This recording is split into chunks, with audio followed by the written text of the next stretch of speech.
Hello, I'm Professor Rad, and today we're going to talk about some rules for subtracting signed numbers. So just like we did with addition, these rules are going to give us like a shortcut or an alternate way of thinking about things for larger numbers or decimal numbers.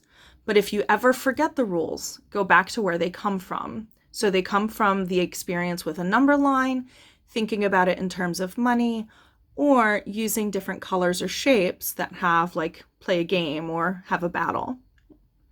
So let's see what the rules are and we'll see how they connect to those concepts, and then we'll work through a few problems using the rules.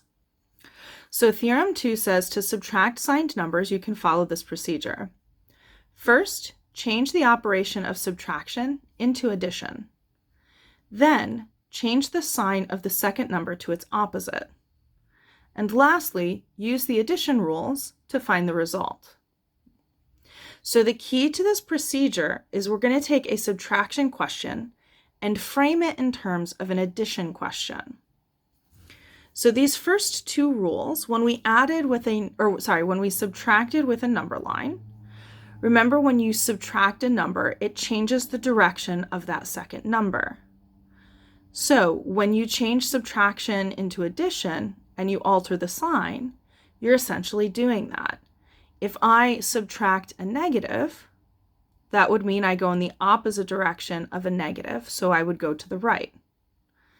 When I add a positive, so I change subtract to add and the negative to positive, well, when I add a positive, that means I go to the right, so I would get the same concept.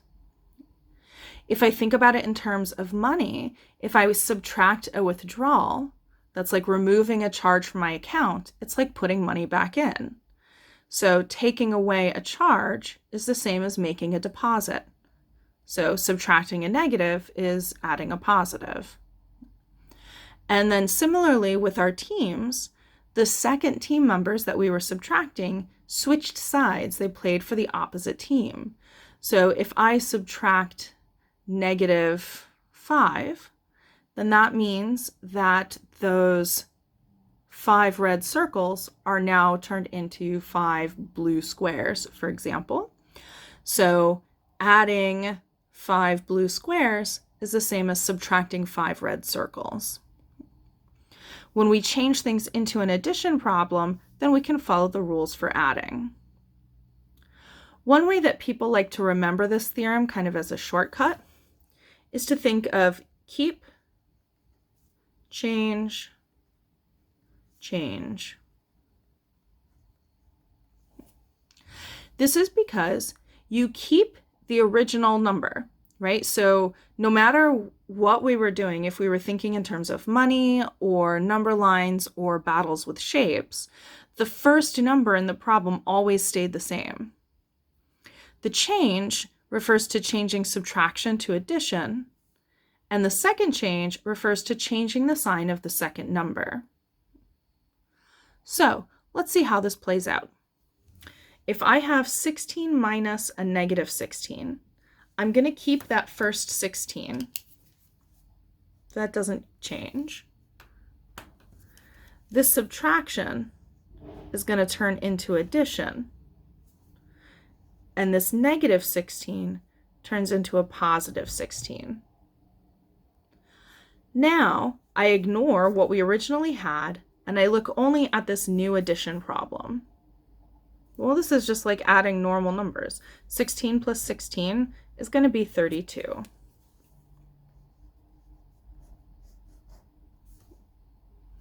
Let's check this on a calculator to make sure we're remembering to enter values into the calculator correctly.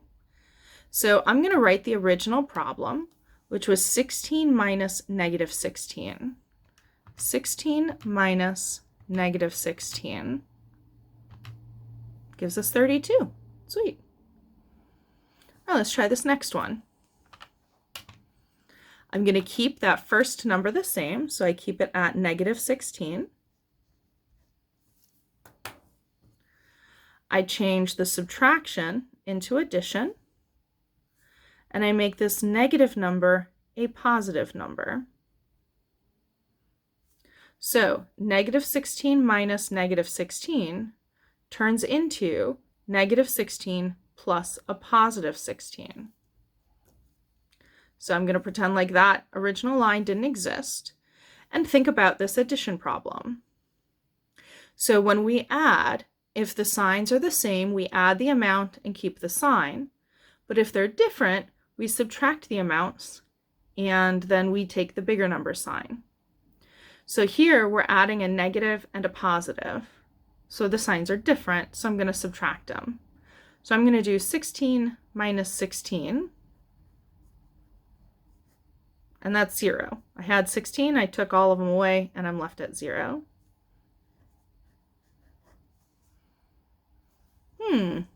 Let's check this one on the calculator as well. This time I'll type the parentheses in as I type in the problem. So I have a negative 16 minus a negative 16, and I get 0. Now what's nice about this is it also gives us like the broader picture sense. If I take a number and I subtract that number, I should have nothing left. Something minus itself should be 0. And that's what we're getting here. All right, let's take a look at a few more problems. Okay, so for part C, we've got a negative 281 minus negative 453 minus negative 300. Okay, so there's a lot to throw me off about this problem. First of all, we got bigger numbers, we got a bunch of parentheses, and lots of negative signs. So I will be right back. Okay, there, kind of fixed it. So we brought in my little turtle friend here, and my turtle friend here says, you know what? I'm going to make this a little bit less scary. Let's just look at these first two numbers. So we have a negative 281, and we're going to subtract 453. So when we work through this, we're going to keep change because we have subtraction. So I keep this first number the same, negative 281. I'm going to change the subtraction into addition. And now we've got this negative 453. Oh gosh. So we've got this we've got a positive 453. So I have to change it to be a negative 453. Okay. So now we have this nice addition problem, and we're just going to cover up that original because it no longer matters, right? So we have a negative plus a negative. So the signs are the same, so we can add these two amounts. So 281, 453. And again, I'm going to use the traditional method of addition here. So 1 and 3 makes 4. 8 and 5 is 13. So carry the 1. 4, 5, 6, 7. So when I add these amounts, I get 734. And both of these numbers were negative, so I'm going to get a negative 734. Okay, so thank you, friendly turtle. We'll keep you over here. These two numbers, when we subtracted them, we got a negative 734. Now I'm going to bring down the rest of the problem.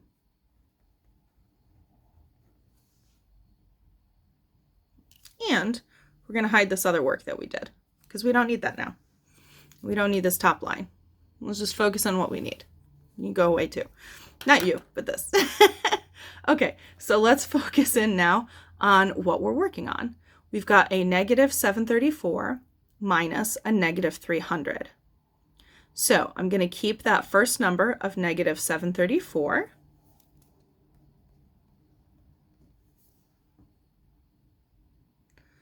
Then I'm going to go ahead and change the subtraction into addition.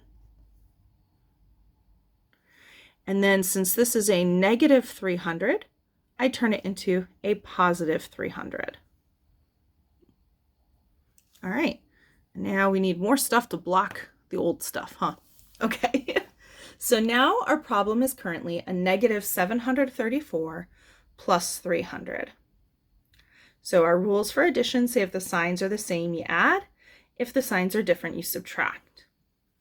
These two numbers have different signs now, so I'm going to subtract the amounts.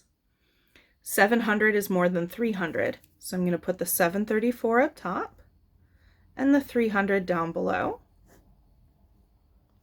7 minus 3 is 4, and bring down the 3 and the 4. Okay. Now, when you're adding, you take the sign of the bigger number. So 734 was negative. So this answer should be a negative 434. All right, let's move our blocks here and check our answer.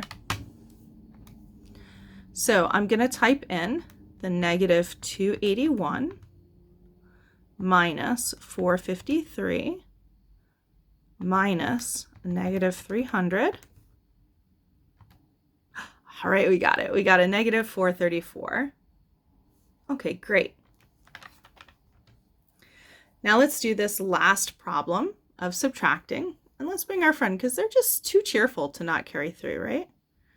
Okay, so we've got a negative 71 and 26 hundredths, and we're going to subtract a negative 45 and 33 hundredths.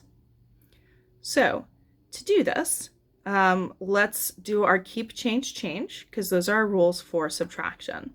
I'm going to keep the first number the same, negative 71.26. Then I'm going to change subtraction into addition, and then I'll change the sign of the second number. So we change this negative into a positive number. All right, we know the drill by now, so we're going to pretend like that doesn't exist because we've rewritten the problem. We turned it into an addition. An addition says, in this case, your signs are different, so you're going to need to subtract those amounts. So 71.26, 45.33, and then we'll subtract. So I'm going to use the traditional method for this one too, I think. So 6 minus 3 is 3. I'm going to need to borrow. 12 minus 3 is 9. Down my decimal point. Need to borrow again. 10 minus 5 is 5, and 6 minus 4 is 2. Since the negative was the bigger number between the two, we're going to get a negative answer. So we get a negative 25.93. All right, and let's check this one on the calculator as well.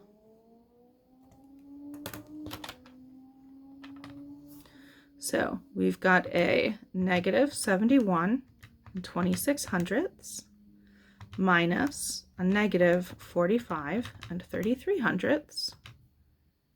Wonderful, we get a negative 25 and 93 hundredths. Great.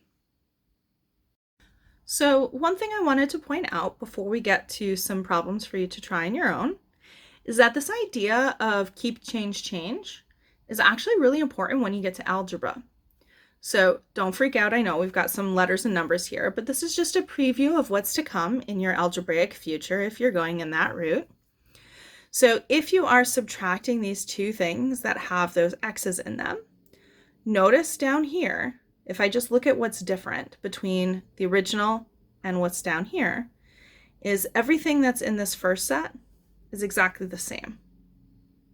So we've kept the first part. Here we had subtraction and we changed it into addition. And then notice we had a positive 15, a minus 2, and a plus 3. And down here, we've gone ahead and changed all of those signs. Minus 15, plus 2, and minus 3. So when you're subtracting polynomials, that's what these things are called, you follow the same rule as when you subtract numbers. You keep, change, change. It's just a longer change there. So this process that we're learning with numbers is going to be helpful when we go into algebra. All right, so here are a few problems for you to try on your own. Write each subtraction problem as addition and then determine the answer. And then for these last 4, use your calculator to determine the difference. All right, so now that we've done addition and subtraction, must be in our next video, we're going to look at some multiplication and/or division. So I am looking forward to seeing you then. In the meantime, I hope you have a wonderful day. Bye, everyone.